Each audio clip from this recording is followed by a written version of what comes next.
ئەم خولە لەلایەن فاکڵتی پەروەردە لە زانکۆی سۆران بۆ ڕاهێنەرانی تیپی تۆبک پێ لە دەڤەرەکە کرایتەوە. مەبەست لەکردنەوەی ئەم خولە پێگەیاندنی ڕاهێنەرانە و بەرەو پێچوونیتیان و باشتربوونیتیان لە ڕاهێنانەکانیان بۆ یاریزانەکان کە ماوەی خولەکە لە 4 ڕۆژ پێکدێ لەلایەن ڕاهێنەرانی دووەلی سەرپەرشتی دەکرێت ئەم خولە. ئەو جۆرە خولانە بکرێنەوە بۆ ڕاهێنەران بۆ دەڤەرەکەمان بەڕاستی یعنی دەڤەرەکەمان لەو جۆرە ڕاهێنەرانە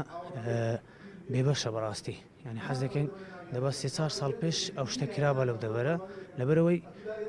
ئێستا بڕۆ سۆران هیچ ڕاهێنەرێک نییە مەسەلەن وەکو ڕاهێنەر بڕوانامەی هەبی تێدەگەی هەرکێ دەچیت بۆ هەر ڕاهێنەرێک هەیە مەسەلەن لە هەموو تیپە ملیەکان با بڵێن هەتا بڵێن نادیش نییە بڕوانامە هەبیت ئەنی پێویستە